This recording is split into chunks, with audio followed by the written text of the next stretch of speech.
오늘 주시는 하나님의 말씀 우리 같이 한번 보도록 하겠습니다. 오늘 주시는 하나님의 말씀은 마태복음 22장 15절부터 22절까지의 말씀입니다. 마태복음 22장 15절부터 22절까지의 말씀입니다. 우리 모두 자리에서 일어나서 하나님의 말씀 받도록 하겠습니다. 받들어 있습니다. 들으시기 바랍니다.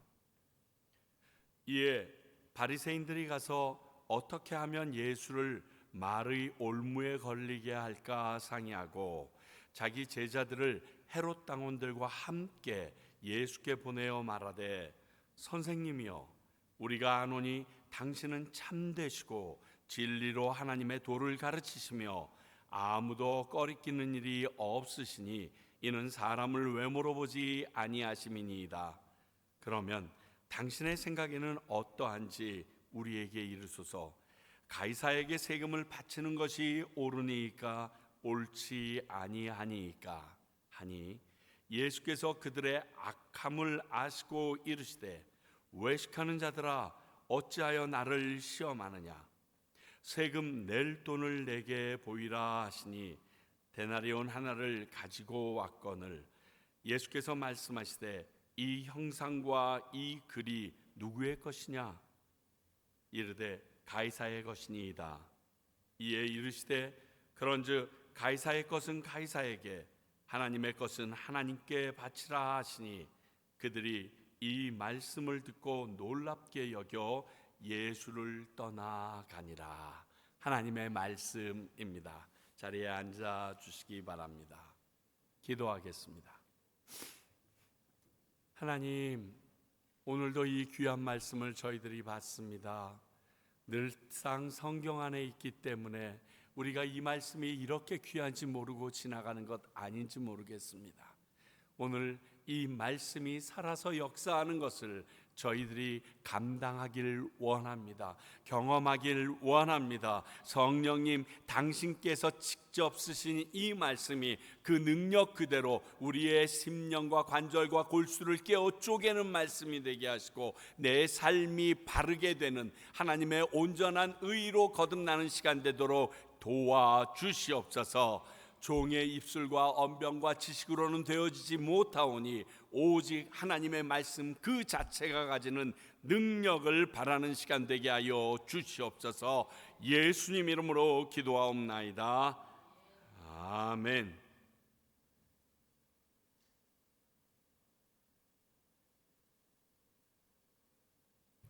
오늘 이 말씀은 지금을 사는 우리들에게도 아주 가까운 문제입니다. 미국 같은 경우에는 내일이죠. 내일이 아마 세금 보고하는 마지막 날이 됩니다. 그래서 아마 지금쯤 정신 하나도 없을 거고, 세무사들은 아마 거의 지금 날밤을 새는 그러한 때가 지금입니다. 그렇게 해서 세금을 꼭 내도록 종용하고 있고, 그것에 대해서 당연하게 여깁니다. 그렇습니다. 사실 납세의 문제는 당연히 따라야 하는 것이 바릅니다. 그러나 예수님 당시 이스라엘의 상황은 달랐습니다. 아시다시피 당시 이스라엘은 로마의 식민지였습니다. 그러면 내가 납세를 낼 때 이 모든 세금은 식민지, 즉 정복자인 로마에게로 넘어가게 되는 것입니다. 식민지를 경험한 우리 대한민국 사람들이라면 이 부분에 대해서 이 마음을, 그리고 이 질문의 의도를 너무 잘 알 수 있습니다. 유대인들의 독립을 바라던 이들에게는 이 로마에게 내는 세금은 아주 예민한 문제였기 때문에 그렇습니다. 이 말씀을 통해서 하나님의 음성을 듣고자 합니다. 오늘부터는 제가 조금 이전 방식과는 다르게 전체적인 본문을 좀 살펴보고, 그리고 그 안에서 제게 주시는 그 감동을 찾아서 좀 묵상해 보려고 합니다. 먼저 본문에 대해서 전체적으로 우리가 함께 봅니다. 먼저 본문의 내용을 충분히 알아보는 시간이 필요하고, 그 후에 이 본문 가운데서 제게 강하게 터치했던 것을 우리에게 주시는 하나님의 음성으로 듣고 나누려고 합니다. 먼저 보니까 예수님 앞에 나온 무리들과 그들의 질문이 있었습니다. 나온 무리들은요, 바리새인들과 헤롯 당원들이 왜 예수님을 시험해서 말로 인하여 올무에 걸려 넘어지게 하려고, 그래서 오도 가도 못할 질문, 식민지 하에 예민한 납세의 의무를 가지고 나왔다라고 15절은 기록하고 있습니다. 정말 힘든 문제입니다. 그 전에 이런 목적으로 나온 이들의 예수님에 대한 평가가 참 가증스러운데 그게 16절입니다. 16절을 보면 예수님에 대해서 그들이 평가하는 내용들이 쭉 적혀 있습니다. 왜? 뒤에 뒤통수치기 좋으려고 올무를 거르기 위하여 만들어낸 이야기들, 아니 진실이지만 그것들을 강조하고 있습니다. 이들은 정복자에게 바치는 세금과 하나님께 바치는 것, 즉 흑백 논리로 이 문제를 접근하고 오고 있습니다. 그런 정복자들에게 내는 세금은 조금 떼먹어도 되지 않겠습니까? 하나님께 드리는 11조는 온전해야 하지만 말입니다 라는 그러한 질문입니다. 이를 간파하신 예수님의 역질문과 그들에 대한 질문의 대답이 쭉 이어서 나옵니다. 먼저 그들의 악함을 간파하신 예수님께서 그들의 외식을 꾸짖으십니다. 참 우리 예수님 강짜세요. 진짜 노답이야. 그냥 치고 가요. 이놈의 자식들, 내가 보인다 보여, 그러면서 지금 한마디 하십니다. 이렇게 그들의 의도가 들켰음에도 이들은 움찔하지도 않고 그 자리에 여전히 서서 어떻게 하면 예수님을 말의 올무에 걸어 넘어뜨릴까, 지금 계속 그 자리에 있는 모습이 나옵니다. 예수님이 그들이 가져온 돈을 내놓으라고 그러고 그 형상이, 그 글이 누구의 것이냐고 물어봅니다. 가이사의 것이라고 얘기하니까 가이사의 것은 가이사에게, 하나님의 것은 하나님에게 돌리라고 대답합니다. 이건 다른 말로 얘기하면요, 양쪽에 해야 할 너희들의 의무를 다 지키라, 이런 의미입니다. 이 말을 듣고 22절, 그들이 놀라서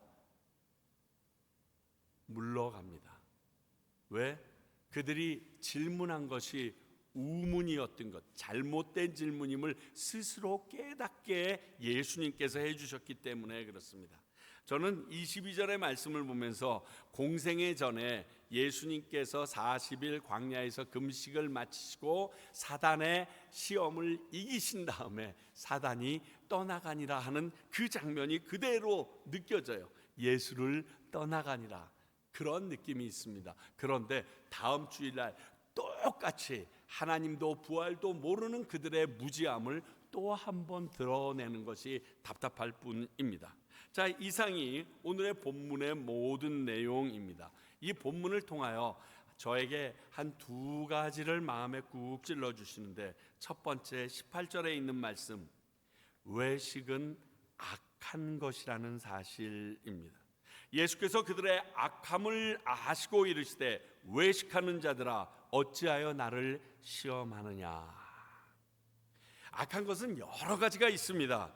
오늘 말씀에서는 이 외식, 즉 안과 밖이 다름에서 나오는 말과 행동이 악하다라고 말씀하고 계십니다. 우리가 디모데전서를 쭉 공부하면서 디모데전서 4장 2절에서 이 말씀 함께 봤죠. 자기 양심이 화인을 맞아서 외식함으로 거짓말을 하는 자로다. 외식과 거짓말은 함께 붙어갈 수밖에 없는 겁니다. 왜? 안과 밖이 달라야 하기 때문에. 자, 오늘 첫 번째 이들의 모습을 보면요, 외식된 동맹이라는 것을 알게 됩니다. 바리새인과 헤롯 당인들이 함께 나오는데 이들의 동맹부터, 시작부터 외식된 동맹입니다. 왜냐하면요, 바리새인은 당시의 로마에 대한 친로마적인 성향을 갖고 있습니다. 로마의 집권이 당연하다, 그래서 그들을 잘 섬기자 하는 게 바리새인들의 생각입니다. 그런데 헤롯 당원들은요, 예전에 우리의 독립운동하던 사람들처럼 과격한 반로마 성향을 갖고 있습니다. 이 둘은 서로 얼굴도 보지 않고요, 스쳐 지나가면 그 스쳐 지나간 부분을 서로 털기까지 했다라고 얘기했는데, 이 둘이 함께 모여 있습니다. 적의 적은 동치다, 뭐 이런 의미로 지금 예수님을 공적으로 보고 그들이 연합했는데, 이 연합한 것 자체가 안과 밖이 다른 거짓된 연합이라는 것을 지금 보여주고 있기 때문에 그렇습니다. 이것은요, 예수님이 나중에 십자가에 달릴 때 비슷한 일이 일어나는데, 누가복음 23장 12절, 헤롯과 빌라도가 전에는 원수였으나 당일에는 서로 친구가 되니라. 언제? 예수님을 심판해서 십자가에 달릴 때, 이때는 친구가 돼. 똑같은 모양이 지금 나오고 있습니다. 사랑하는 성도 여러분, 잘못된 동기로 연합하는 것은요, 아무리 큰 이득과 그 목적을 완성시킨다고 해도 하나님께는 바르지 않은 악한 모습입니다. 왜냐고요? 연합은요, 서로가 솔직해야 되고요, 목적이 바른 것 위에 서 있어야 되기 때문에 그렇습니다. 교회 연합들 많이들 얘기합니다. 교회 연합, 바로 이것이 결여되어지면 어떠한 이유에서 서로에게 이득이 주어져도 하나님이 원하는 모습이 될 수 없는 것입니다. 그래서 오늘 이 동맹은 목적한 바를 이루었다 치더라도 결국 악의 승리일 수밖에 없는 그 모습입니다. 동맹한 서로에게로부터 시작된 이들의 외식이 바로 그 잘못의 첫 단추이기 때문에 그렇습니다. 거기에 16절을 보니까요, 예수님에 대해서 쭉 얘기한 것, 저는 이렇게 표현했습니다. 달콤한 독약과 같은 아첨이다. 이것도 외식이거든요. 이들의 한 말은 바른 말입니다. 틀린 말 하나도 없습니다. 그런데 진정한 존경에서 나온 칭찬이 아니었다는 겁니다. 제가 국어사전을 좀 뒤져봤어요. 칭찬과 아첨의 차이. 아첨, 다른 사람의 기분을 맞추기 위해 과장된 칭찬을 하거나 호의를 표시한다. 칭찬은 뭔가 좋은 점이나 잘한 일들을 매우 훌륭하게 여기는 마음으로 말로 나타내는 것이 칭찬이다. 국어 사전적 의미로 봐도요, 다른 사람의 기분을 맞추기 위함과 상대방을 훌륭하게 여기는 마음, 그것 자체 시작이 다릅니다. 동기가 다릅니다. 오늘 그들이 한 이 말은 아첨에서 나온 말이었습니다. 그런데 너무 많은 사람들이 이것을 몰라서 혹은 알면서도 이 아첨에 넘어가는 것을 봅니다. 참으로 안타깝고 내 귀에 달콤하기만 하면 된다라는 잘못된 생각이 거짓을 용인하는 일이라는 것입니다. 거짓말해도 허락해주는 꼴이 됩니다.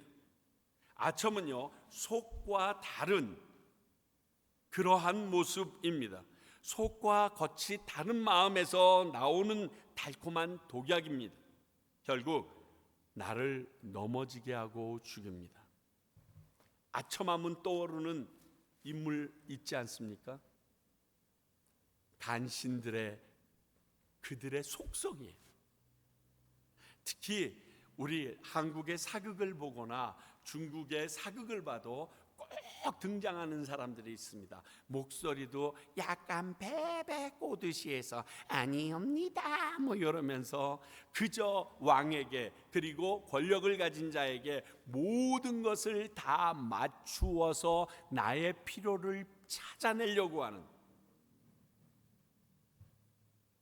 이것을 꿰뚫어서 분별하는 것이 중요합니다. 그리고 이 달콤함보다 온전하신 하나님의 뜻을 알고 순종하는 것이 우리에겐 우선되어야 합니다. 그것을 기억하기 위해서 저는 갈라디아서 1장 10절의 말씀을 여러분들에게 추천합니다. 이제 내가 사람들에게 좋게 하랴, 하나님께 좋게 하랴, 사람들에게 기쁨을 구하랴. 내가 지금까지 사람들의 기쁨을 구하였다면 그리스도의 종이 아니니라. 내가 지금까지 이 땅 가운데서 살아가면서 내가 하나님이 아닌 사람들의 눈치를 보면서 내가 매진했다라고 그러면 우리는 크리스찬이 아니라는 소리입니다. 예수 그리스도가 제자가 될 수 없다라는 말입니다. 이것이 우리 안에 있는 외식을 이기는 방법입니다. 철저히 말씀으로 그 상황을 검증하시고 살펴서 행동하셔야 합니다. 그래야 외식에서 자유로울 수 있습니다. 예수님께서 이 외식에 대해서 어떻게 여기시고 있는가? 예수님을 시험한 것이라고 말하고 계시다는 것이 오늘의 포인트입니다. 믿는 우리에게 중요한 것은 이 외식에 대한 세상의 평가가 아닙니다.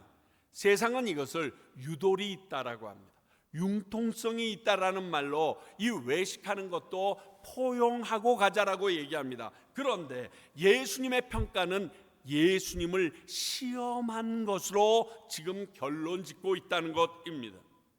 예수님은 이 외식을 악함으로 여기신다는 겁니다. 왜냐하면 그 외식은 거짓을 바탕으로 밖에 할 수 없기 때문에 하나님께서는 용인하실 수가 없는 것입니다.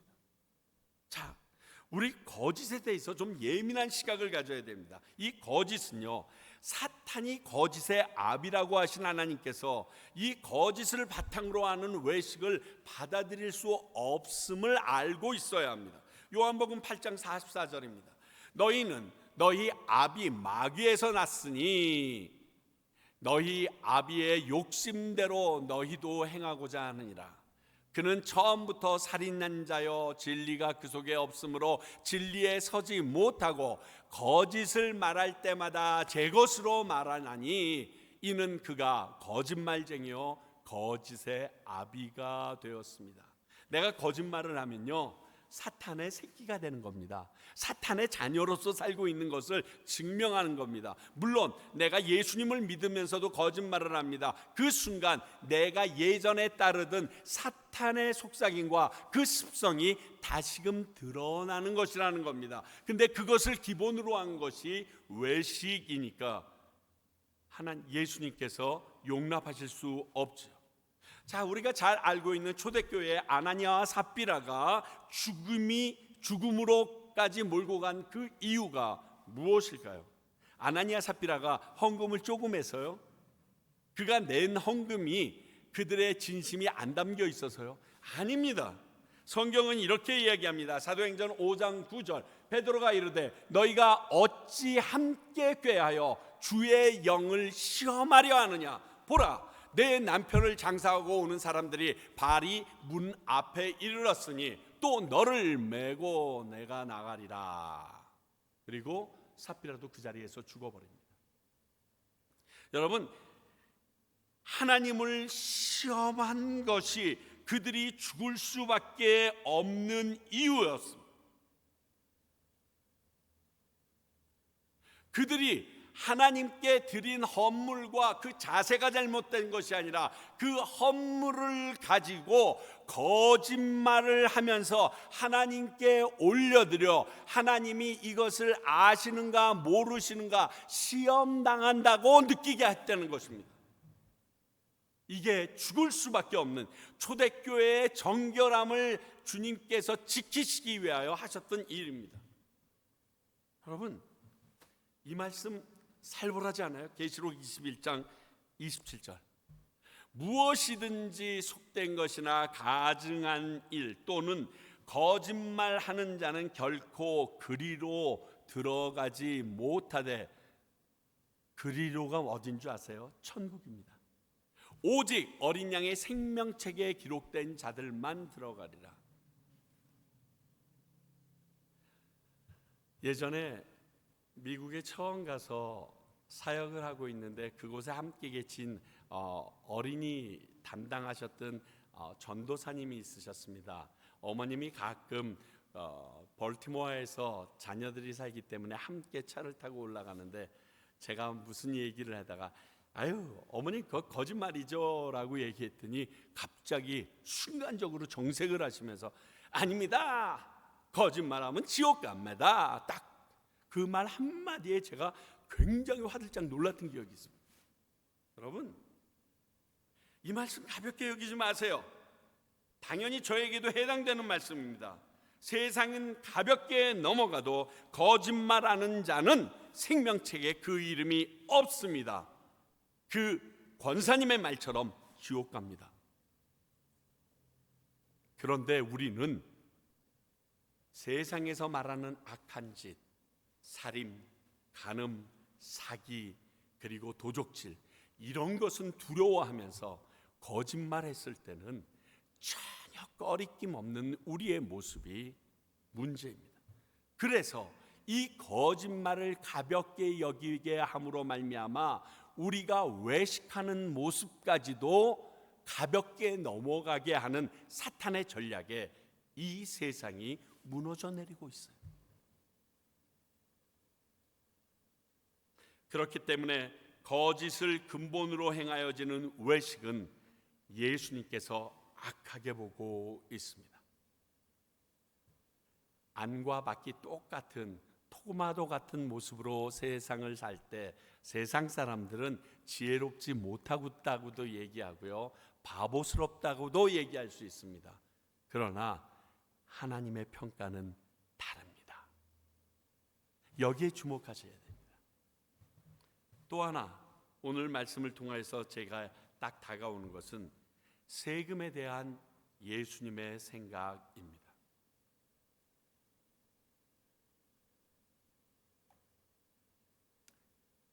이 주제를 얘기하면 갑자기 조금 전에 했던 얘기와 함께 상충되면서 영적인 세계에서 갑자기 세속의 세계로 돌아온 것 같은 느낌이 드는데, 하나님께서는 이 땅도 주관하신다는 것이 이 내용의 키포인트입니다.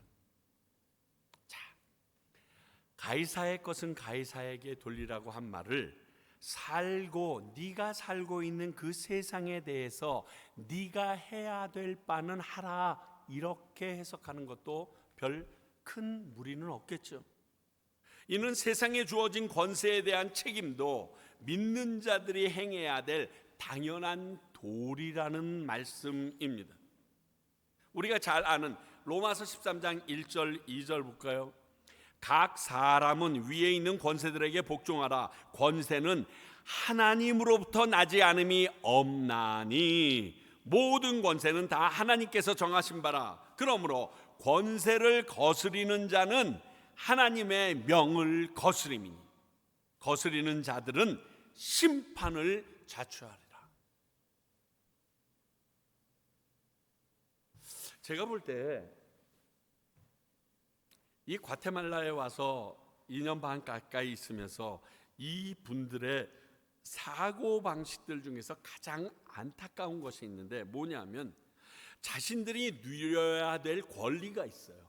그 권리를 찾기 위해서는요, 길도 막아버리고 데모도 하고 엄청난 일들을 벌입니다. 그런데 정작 자신들이 국민으로서 이 나라에 행해야 할 의무와 책임에 대해서는 굉장히 안 합니다. 그리고 그것을 어겼을 때에는 너무 관대하게 보고 있습니다. 물론 이것이 후진국의 특성이라고 얘기하지만, 교육의 부재가 가지고 오는 거라고 얘기하지만, 이게 너무 심한 것 같아요. 하나님을 믿는다는 것은 내가 살고 있는 사회나 국가에 대한 해야 할 책임과 의무를 잘 이행해야 한다는 것과 동의합니다, 여러분. 왜? 오늘 이 말씀이 모든 권세는 하나님으로부터 나지 않음이 없으니까 그 권세에 복종하지 않는 자는 심판을 자초할 수밖에 없다라면, 하나님을 믿는다면 우리는 그 나라와 그 사회에 대한 책임과 의무 해야 합니다. 그러니까 납세하는 것이 맞습니다. 정부가 타락하고 부정과 부패가 극에 달하는 것에 대해서는 정의로 맞서야 될 상황 맞습니다. 그렇다고 내가 해야 할 의무와 책임마저 하지 않는다면 그 부패한 그들과 우리들 간에 차이가 없지 않아요. 믿는 우리들과 부패한 그들과 차이가 없는, 하나님을 두려워하지 않는 그들과 하나님을 두려워하는 우리들과 차이가 없잖아요. 예전에 말씀드린 적 있죠. 육교 위에 앵벌이가 있고 그 뒤에서 그 받아온 돈을 전부 다 취하는 왕초가 있는데, 이게 한번 다큐멘터리로 다뤄지고 나니까 육교 위에 있던 앵벌이들이 더 고난을 당했다고 제가 그렇게 얘기했잖아요. 우리는 하나님이 어렵고 불쌍한 자를 긍휼히 여기라고 한 이 말씀에 집중해서 그들에게 섬기면 됩니다.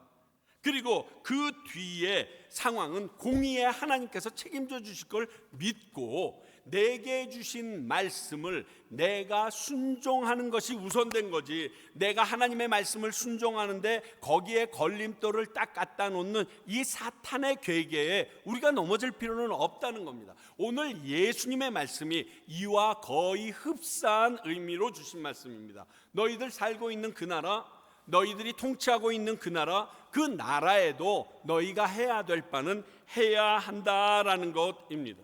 그러면서 하나님의 것은 하나님에게 돌리라. 다시 말하면 너희들이 하나님의 백성임은 잊지 말아야 한다, 이 말을 하고 있습니다. 이것이 세상에 믿지 않는 사람과 믿는 사람이 구별되는 부분입니다.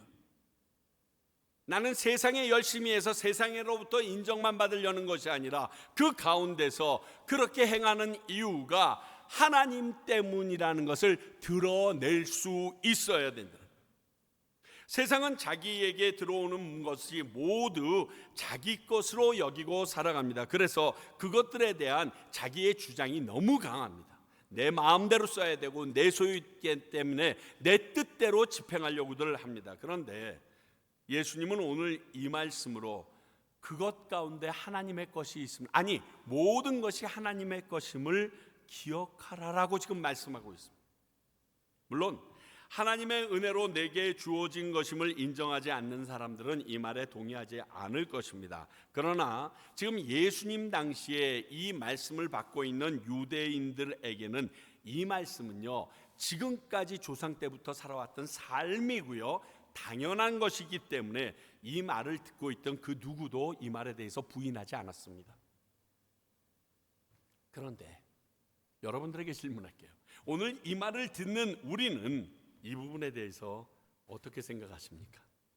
하나님의 것이 있는가 내게? 당연히 모든 것이 하나님의 것인가?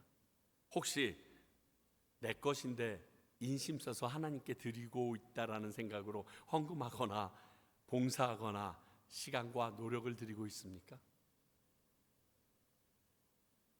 사랑하는 성도 여러분, 억지로 하지 마세요. 억지로. 그래서 제가 토요일 날 청소할 때 자원표 붙여놓은 겁니다. 그래서 언젠가 바뀔지 모르겠지만 헌금할 때 들어오면서 여러분들이 직접 하라고, 여기에서 헌금 주머니 돌리면서 여러분들이 보는 앞에서 찍소리 못하게 하려는 거 안 하려고 합니다. 기쁨으로 자원하는 마음으로 드리세요. 모든 것이 하나님의 은혜임을 믿는다면 말입니다. 억지로라도 하다 보면 하나님이 받으시고 갚아주신다는 이 말은요, 전적으로 틀린 말은 아닙니다. 그러나 그런 예물은 하나님이 기뻐 받으실 만한 재물이 아니라는 사실도 확실합니다, 여러분. 그렇지 않겠어요? 하나님이 뭐 세금 징수원입니까? 그 돈 없다고 하나님이 어려워지걸 난리가 날까요? 뭐 돈벌레처럼 돈이라면 미치시는 분도 아니고요. 온 세상 만물이 다 그의 것이에요. 우리에게 기회를 주신 거예요. 도리어 이러한 일들은, 하나님의 것을 하나님에게 돌리는 것은 우리에게 주신 또 하나의 엑스트라 포인트를 주기 위한 학교 선생님의 마음과 똑같은 거예요. 하나님께 예물을 드림으로 그 순간만이라도 하나님의 은혜를 인정하고 기억하길 원하시는 것이 하나님의 본심입니다. 그 이상도 그 이하도 아니에요. 하나님께서 내게 베푸신 은혜 때문에 내가 지금 아직 호흡마저도 다 주의 것이니 이걸 알았지. 그래서 드리는 것, 그걸 원하시는 것. 결론적으로는 예수님이 그를 찾아온 바리새인과 헤롯 당원들에게 니들 질문 자체가 틀렸어. 너희들의 질문은 하나님을 편협한 쫌팽이로 알고 한 질문이야. 꼭 그거는 내가 집에 현금이 잔뜩 쌓여 있는데 은행에서 와서 돈 꿔줄 테니까 좀 써볼래요? 이러는 거랑 똑같아. 너희들 하나님을 너무 모른다. 이 일은요, 다음 주 일도 계속돼요. 여러분, 지금도 하나님을 제대로 모르는 사람들은 이런 류의 질문을 여러분들에게 하면서 공격이랍시고 합니다. 여러분들의 집에서도, 여러분들이 사회생활을 하면서도 하나님을 모르고 성경을 모르는 사람은 이런 방식으로 질문하고 다가옵니다. 다음 주에도 그럴 거고요. 그런 질문을 딱 받으시면 민감해하고 발끈하지 마세요. 우리가 그 질문을 딱 받는 순간 우리가 해야 될 일은 그분이 하나님을 바로 알게 해달라고 기도하는 거예요. 이건 설명이 안 돼요. 설득이 안 되는 부분이라서 그래요. 잘 모르니까 잘못된 질문을 하는 거예요. 그래서 예수님은요, 십자가에 달려 죽으시면서 자기를 죽이고 자기 옷을 가지고 제비 뽑아서 가지는 이들에게 뭐라고 얘기합니까? 주여, 저들이 지금 자신이 하는 것을 알지 못합니다. 그러니까 저들을 제발 용서해 주라고 이야기하십니다. 이렇게 기도해야 돼요. 아니, 당신은 맨날 내가 교회만 가면 뭐 일만 하면 그렇게 난리야, 이렇게 얘기할 게 아니라 모르는구나, 하나님을 모르는구나, 성경을 모르는구나, 그분을 위해서 기도하는 게 먼저 돼야 돼요.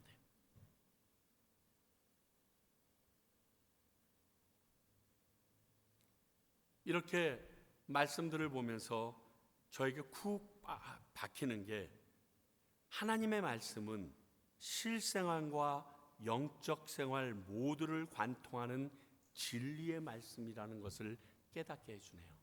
오늘 이 사건이 세금 문제뿐만이 아니라 그 세금 문제 안에서 영적인 부분과 육적인 부분을 다 건드려 주신다는 거예요. 그렇습니다. 오늘 이 본문의 사건으로 우리가 다시금 깨달아야 할 것은, 하나님은 우리의 신앙생활이나 교회 생활에만 관장하시는 것이 아니고 우리가 먹고 살아가는 이 치열한 세상의 생활도 그분이 주관하고 계시고 진정한 주인이시라는 사실을 아셔야 합니다. 그러므로 우리는 하나님의 말씀을 오늘 이 무리들처럼 이원론적으로 해석할 필요가 없습니다. 그렇고 무조건 순종하면 됩니다. 지금 내가 살고 있는 이 세상에도 하나님의 말씀을 그대로 가지고 와서 적용해서 순종하십시오. 하나님께서는 그 안에서 역사하실 것입니다. 그러면 세상은요, 우리를 어리석다고 하겠죠. 그리고 심하면 우리 왕따 당합니다. 그리고 미친놈 취급받습니다. 두려워하지 마세요. 예수님도 이 땅에 오셔서 하나님의 뜻대로 살다 보니까 왕따 신세였습니다. 예수님이 당하신 거 내가 조금 당해보는데 뭐 그렇게 억울해요. 우리가 세상에서 왕따 되는 것보다 더 두려운 것은, 그 나라에 이르렀을 때 예수님께서 나를 알지 못한다라고 왕따 시킬 때 그게 더 두려운 거예요. 그걸 더 두려워하셔야 돼요.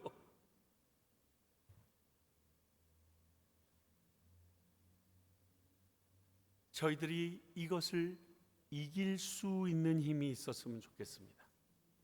찬송가 336장을 보면요, 환난과 핍박 중에도 성도는 신앙 지켰네. 이 신앙 생각할 때에 기쁨이 충만하도다. 옥중에 매인 성도나 양심은 자유 얻었네. 우리도 고난 받으면 죽어도 영광 되도다. 그래서 성도의 신앙 따라서 죽도록 충성하겠습니다. 사랑하는 성도 여러분, 우리에게 이러한 결단이 있기를 원합니다. 머물지 마십시오. 그리고 이럴까 저럴까 흔들리지 마십시오.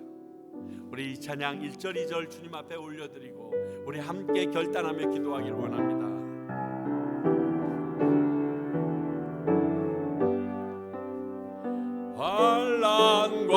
핍박 중에도 성도는 신앙 지켰네. 이 신앙 생각할 때에 기쁨이 충만하도다.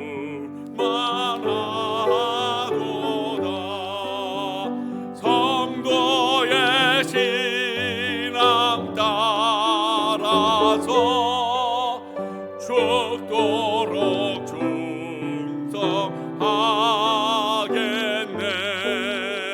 옥중에 매인 성도나 양심은 자유 얻었네. 우리도 고난 받으면 죽어도 영광 되도다. 성도의 신앙 따라서 죽도록 충성하. 우리 이 시간 같이 한번 기도합니다. 아버지여, 당신의 능력이 이 땅 가운데도 역사하심을 믿습니다 하고 기도하기를 원합니다. 그리고 하나님의 말씀에 순종하며 따라가겠다고 고백하시길 원합니다. 하나님 아버지여, 그렇습니다. 우리의 모든 것이 하나님의 손안에 주어진 것임을 저희들이 알고 있습니다. 아버지여, 당신께서 거짓말을 증오하시고 우리의 외식을 싫어하심을 믿습니다.